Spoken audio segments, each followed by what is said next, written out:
Okay.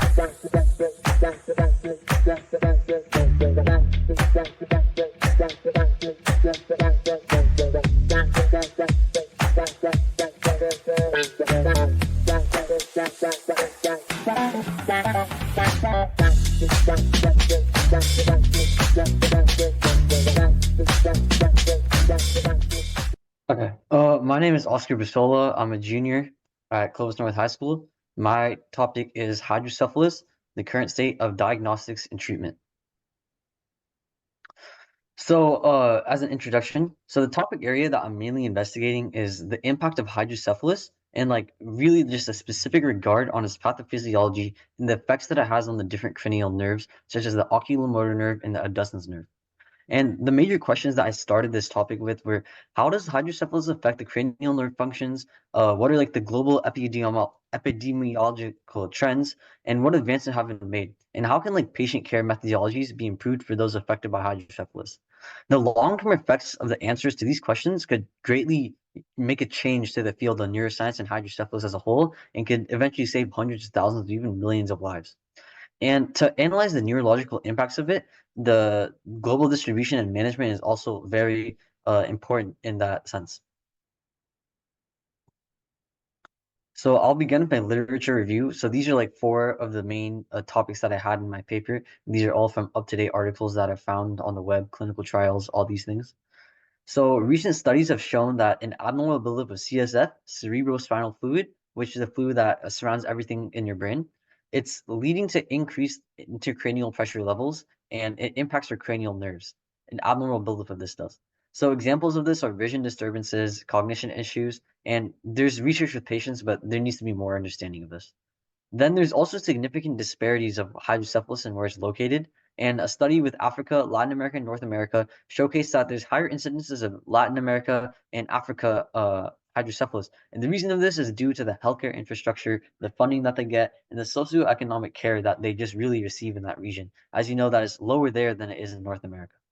New research on hydrocephalus, including endoscopic third ventriculostomies and shunt systems, are effective, but in many complications they have. There's a lot of admission rates for people that get shunts, even though they work in the short term.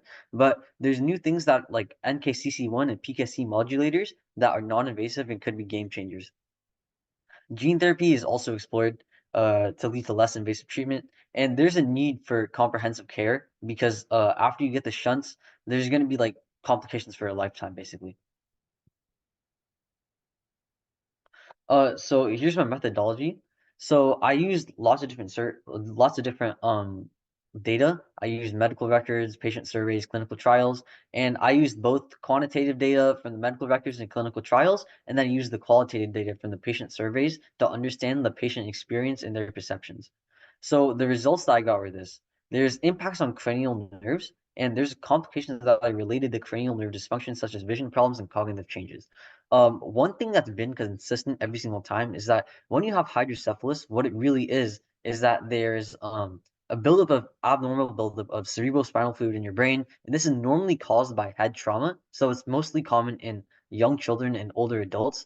And when this happens, the increased intracranial pressure, it leads to an effect on your sixth cranial nerve. And these cranial nerves are the nerves of the oculomotor nerves and the abducens nerve. And one of the telltale signs that somebody has hydrocephalus is when the abducens nerve, it controls your up and down eye movement. That one nerve controls your up and down eye movement. So to know whether the abducens nerve has been affected or not, you'll see a patient's pupils be like glued to the bottom of their eyes.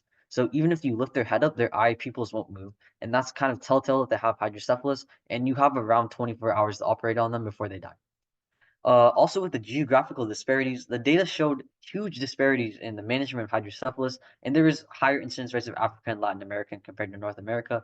I reviewed this in my literature review in the last slide, but it really kind of just depends on the socioeconomic factors. When I was researching this topic, I was wondering, okay, why is there higher rates in Africa and Latin America than there is in America? And my initial thought was this: oh, maybe it's because they don't have less funding, maybe it's because they have less funding, and then it turned out I was right. The healthcare system in Africa isn't not nearly as developed as it is in America, and there's just not enough funding there to give good treatments as well. Surgical interventions like shunt systems and ETVs, they're effective at managing the condition, but there's also huge rates of complications. I think it was 33% of people that get the surgery within 4 or 5 years, they have to go back to get, resurgery to get checked up on because these shunts are physical devices that drain the fluid from your brain, but they're devices in your body. They're gonna have an effect on you in the long term. You're gonna have, hard quality of life, and you're gonna need rehabilitation for the rest of your life to survive. There's new and emerging treatments like NKCC1 inhibitors and PKC modulators, and these aren't exactly treatments in hydrocephalus. What these are, they're treatments that are used for cystic fibrosis, which is in theory a very similar disease because um, they both block the sodium ion channel ligates, and hydrocephalus works nearly the same way. So if there is funding, these could definitely be explored as a treatment. And in my paper, I examined whether can these be used as treatments or not. Like, do they make sense? And yes, they did make sense. And the most significant findings I made were the impact that hydrocephalus has on the cranial nerve functions and the complications that arise due to this, the geographic disparities, which obviously show the socioeconomic and healthcare infrastructure factors that hydrocephalus has, and the advancements that are needed for treatment to reduce the complications with current surgical methods.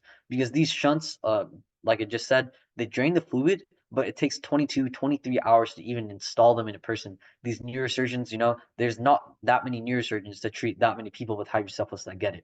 So there needs to be new methods, especially in underdeveloped regions like Africa and Latin America, that treat hydrocephalus. So my conclusion is that I mainly focused on the impact on cranial nerves and the current treatment trends in this relatively rare disease of hydrocephalus.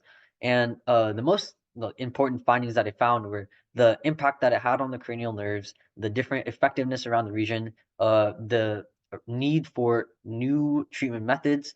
And this study is supposed to contribute to the understanding of the impact that hydrocephalus has, and it needs ongoing research and innovation to find that. So we have to find better future directions to advance hydrocephalus and the human understanding of neuroscience as a whole. And here's my research experience with gifted Gabber.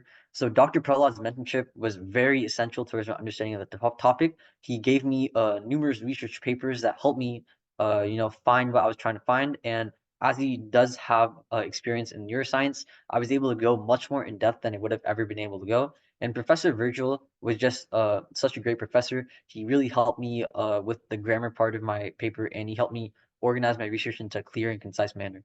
And the approach from Gifted Gabber was unlike anything I've ever had before, where school research papers they give you like, articles you do like graphic organizers and stuff.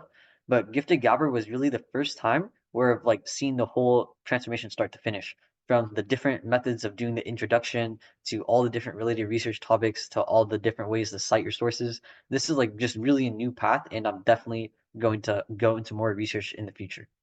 And the most thrilling thing I've learned was new insights into hydrocephalus, which is not really explored in modern literature. And my initial exposure to the topic was I was shadowing at my hospital, and I was invited to attend the morning neuro rounds.